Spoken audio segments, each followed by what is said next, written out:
Today we are going to be in the house of Mao Zedong. And your heart's not right. Thought you'd be quite happy there. Mao is the leader of the Chinese Communist Party. But your heart's not right. Hi!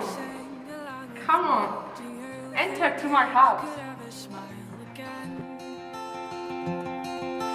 If you sang this melody, do you think you could laugh again, my friend? Just try for me. Sing, oh, oh, oh, oh, oh, oh, oh. Come on.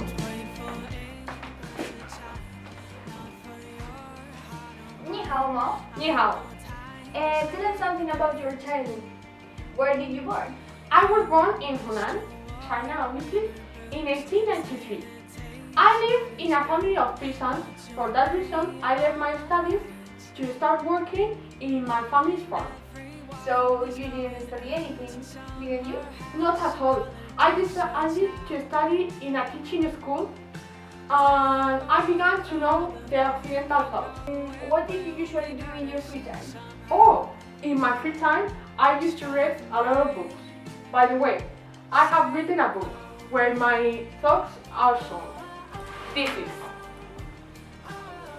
I recommend you to read.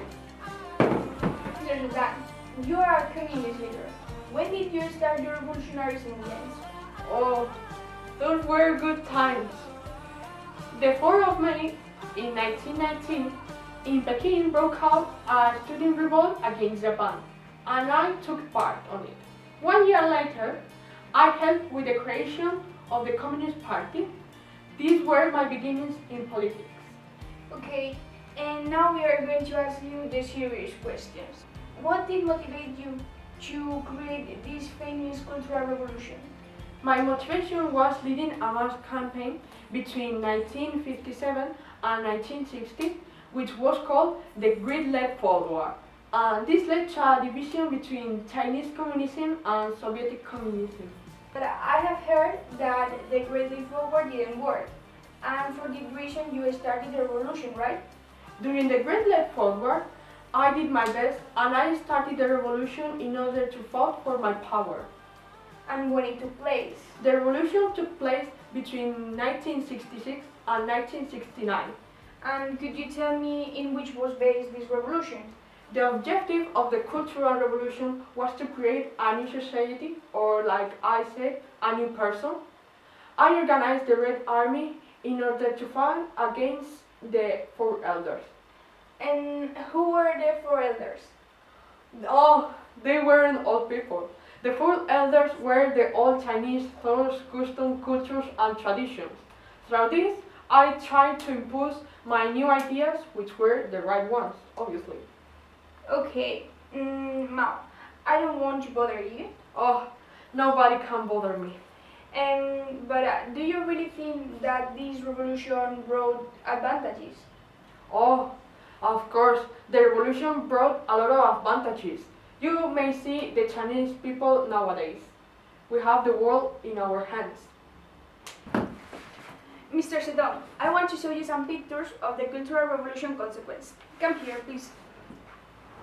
These are the political consequences. It's false.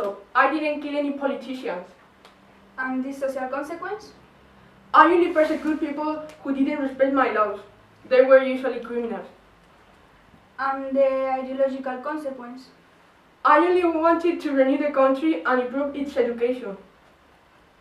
And finally, the demographic consequence. This is false.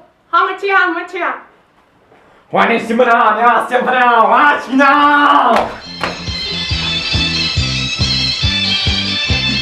天上太阳红呀红彤彤哎，心中的太阳是毛泽东哎，他领导我们的解放哎，真理翻身大家。